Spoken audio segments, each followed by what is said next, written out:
Hello guys and welcome back to my channel और मैं हूं अंकित।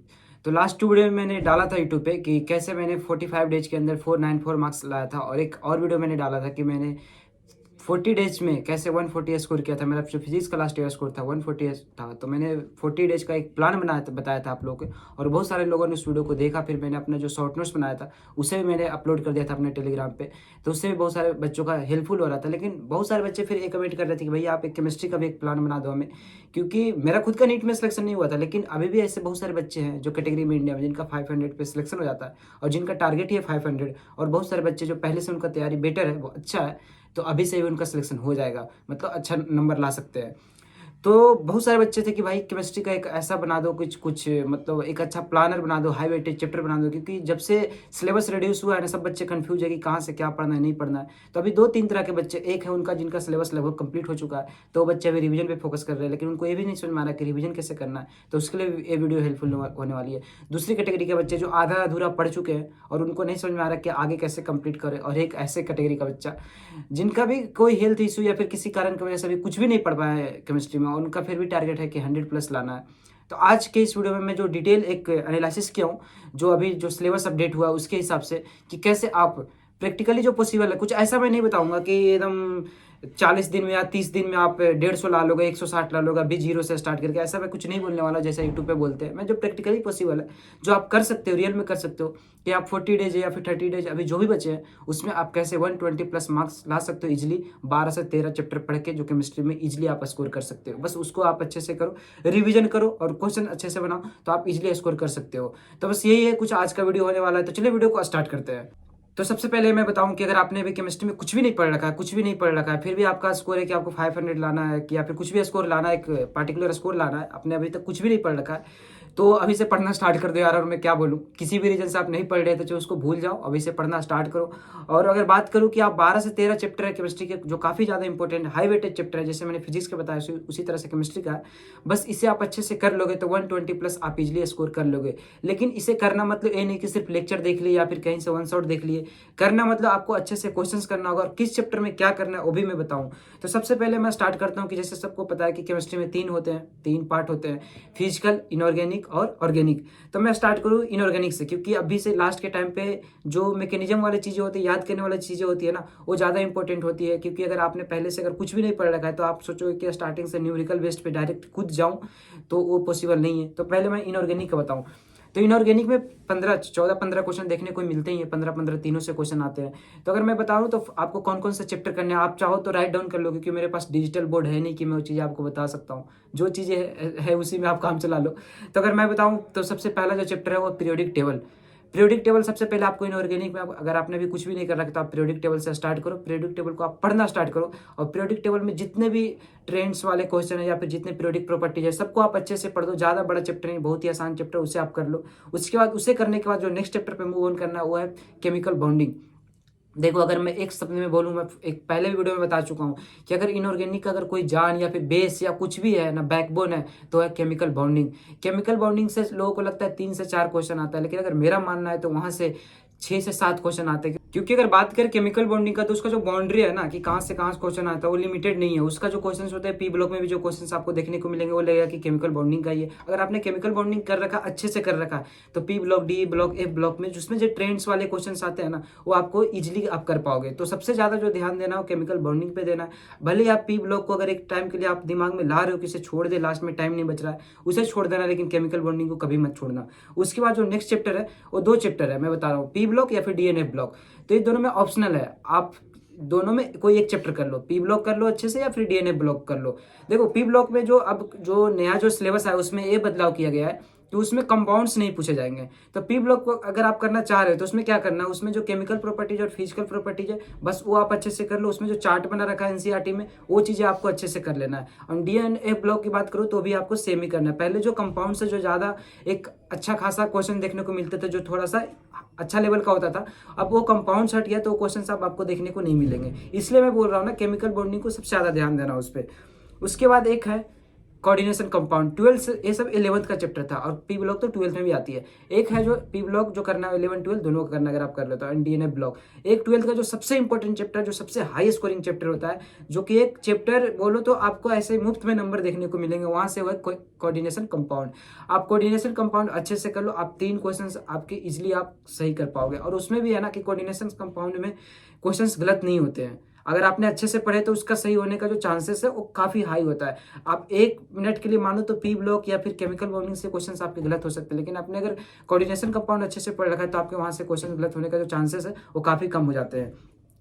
तो बस इस चैप्टर को आप, इन सब सारे चैप्टर को आप अगर अच्छे से कर लिए तो आपके इसमें 12+ क्वेश्चन आप सही कर पाओगे। 12 मतलब 12 × 4 48 मार्क्स आपको यहाँ से बन जाएंगे इनऑर्गेनिक्स। जो आप पे भी टाइम है, अभी टाइम है, आप इजिली कर सकते हो इन सारे चैप्टर को। मतलब मेनली देखा जाए तो 4 चैप्टर आपको करना है, वो भी अच्छे से। अब हम लोग आगे बढ़ते हैं। और हाँ, सॉल्ट एनालिसिस है जो नया ऐड किया गया है इनऑर्गेनिक में, तो आप अभी के लिए छोड़ सकते हो। अगर अभी आप तक आपने कुछ अच्छा से कर नहीं रखा है तो जो मैंने पहले बताया वो आप कर लो।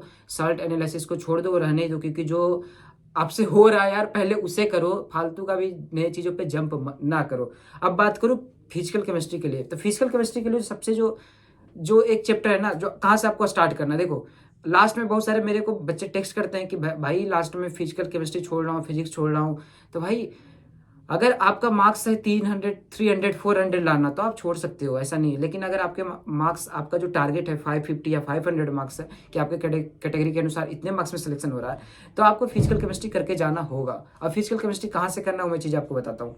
मोल कंसेप्ट, देखो मोल कंसेप्ट एक ऐसा चैप्टर है जो कोई भी कोचिंग हो, कोई भी स्कूल में जो सबसे पहला चैप्टर स्टार्ट होता है केमिस्ट्री में, वो मोल कंसेप्ट होता है।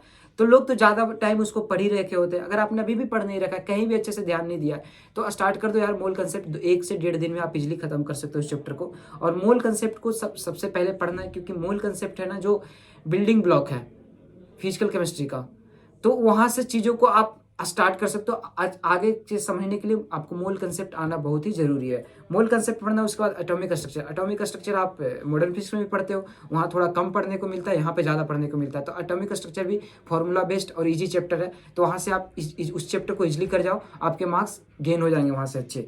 और फिर एक चैप्टर है थर्मोडाइनमिक्स।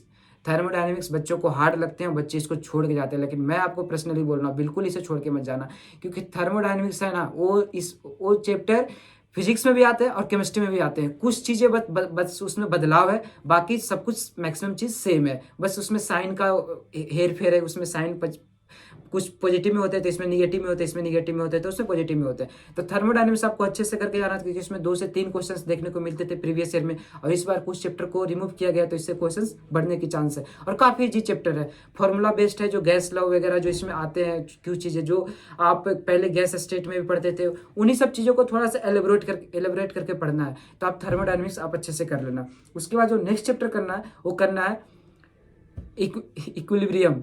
देखो ये बच्चों को हार्ड लगता है, छोड़ देते हैं। देखो इक्विलिब्रियम में आपके पास ऑप्शनल है, मैं आपको बता रहा हूँ, आयनिक नहीं करना, केमिकल कर लेना। केमिकल इजी है, केमिकल इजी है, बस आप उसका कुछ ही समय में कर सकते हो, 1 दिन में आप कर सकते हो। सच बोल रहा हूँ, 1 दिन में 4 से 5 घंटे का लेक्चर देखो, 1 शॉट वाले, आप इजिली कर जाओगे। अगर आपने कर रखा है तो उसको अच्छे से रिवीजन करो। केमिकल इक्विलिब्रियम है, वहाँ से आपको 1 से 2 क्वेश्चन देखने को मिलेंगे और आपको फ्री में मार्क्स देकर जाएंगे, तो वो आप अच्छे से कर लेना, उससे डरना मत, काफ़ी इजी चैप्टर है। आयनिक छोड़ देना, लास्ट में आयनिक अगर झंझट लगे तो आयनिक को आप स्किप कर देना, वो स्किपेबल है, ठीक है। जो लास्ट एक और अब 11th का एक फिजिकल केमिस्ट्री हो गया। अब 12th की बात करूँ, देखो भाई सोल्यूशन करना है। सोल्यूशन जो है ना, उस चैप्टर को डिटेल में मत घुसना, जो ऊपर में जो सुपरफिशियल नॉलेज होता है ना उतना बस ले लो आप, और उसमें से ज़्यादा क्वेश्चंस इजीली बन जाते हैं। जैसे आइडियल कौन है, नॉन आइडियल कौन सॉल्यूशंस है, एनसीईआरटी में दे रखा है, एनसीईआरटी में दे रखा है, वो सारे क्वेश्चंस में आते हैं। तो आप ऊपर ऊपर के जो नॉलेज है ना सॉल्यूशंस में, वो लेकर जाओ, आपके 2 क्वेश्चंस वहां से भी बन जाएंगे। और एक केमिकल काइनेटिक्स, इसको तो करना ही करना है। तो बस इन सभी चैप्टर को कर लेना, आपको सारे चैप्टर अच्छे से पढ़ लेना। 1 दिन का चैप्टर है भाई, 1 से 1.5 दिन का चैप्टर है, इजीली कर जाओगे। और इनको करने के बाद आपका सबका फॉर्मूला सीट बनाना है, सबका एक पेज में बन जाएगा। फिजिकल में फार्मूला सेट ज़्यादा बड़ा नहीं होता, 1 पेज में आपको फार्मूला सेट्स देखने को मिलेंगे, आप उतना बना लो 1 पेज में, और सबका क्वेश्चंस प्रैक्टिस करो। आप इजली यहाँ से जितने मैंने बताया सिर्फ इतने अभी आपने कर लिया तो 10 से 12 क्वेश्चंस आप सही करके आओगे नीट में, ये मेरी गारंटी है। आप देख लेना, इस चीज़ को आप कहीं लिख लेना मैं जो बोल रहा हूँ, क्योंकि मैंने उसको पूरे अच्छे से एनालाइज किया, जो मेरे के टाइम पे था उस सारा को डेटा को मैंने मिलाया, एनालाइज किया, उसके बाद ही मैं चीज़ों को आपको बता रहा हूँ।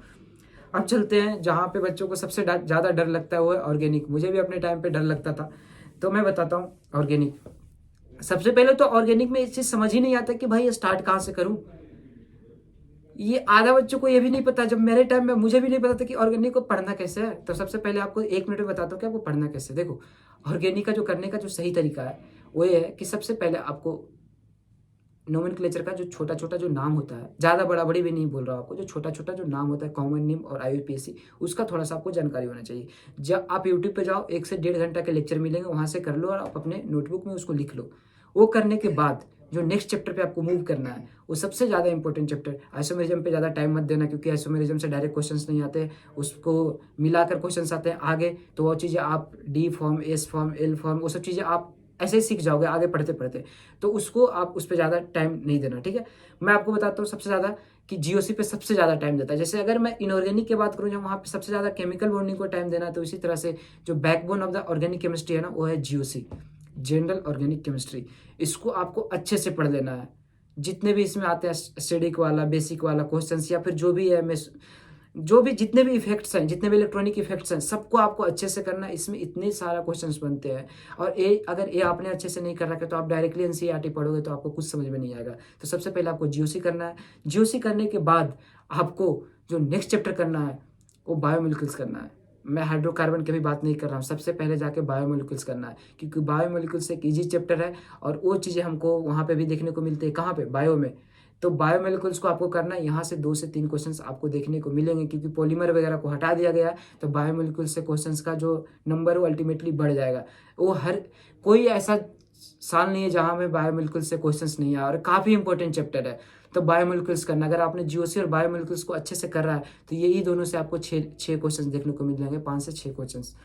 इसको करने के बाद आपको डायरेक्टली जंप करना है हाइड्रोकार्बन में, जो 11th का चैप्टर है, 11th का ऑर्गेनिक का हाइड्रोकार्बन में। हाइड्रोकार्बन में आपको NCERT हाइड्रोकार्बन्स का, हेलोल्किन्स, हेलोलिन्स, अल्कोहल, फिनोल, ईथर, इसका मैंने अपना जो खुद का शॉर्ट नोट्स था, जो मैंने NCERT से बनाया था, वो मैंने अपने टेलीग्राम चैनल पर डाल दिया, तो वहाँ से भी चीज़ों को आप देख सकते हो। हाइड्रोकार्बन पे जाना है, वहाँ का स्टार्टिंग से देखना है, जो भी उसका स्ट्रक्चर है, जो भी उसका IUPAC नेम है, कॉमन नेम है, सबको वहीं से पढ़ते जाना है। IUPAC और कॉमन का साइड से कोई रिवीजन नहीं करना है। जो आप चैप्टर पढ़ोगे ना, हाइड्रोकार्बन, हेलोल्किन्स, हेलोलिन्स से सब, तो उसमें खुद आते जाएंगे वो चीज़ें। तो हाइड्रोकार्बन करना है, और हाइड्रोकार्बन करने के बाद जो 12th का फर्स्ट चैप्टर है उसे अभी आप मत करना। उसके बाद आपको करना है अल्कोहल, फिनोल, ईथर, क्योंकि बहुत क्वेश्चन इसमें से ज़्यादा बनते हैं।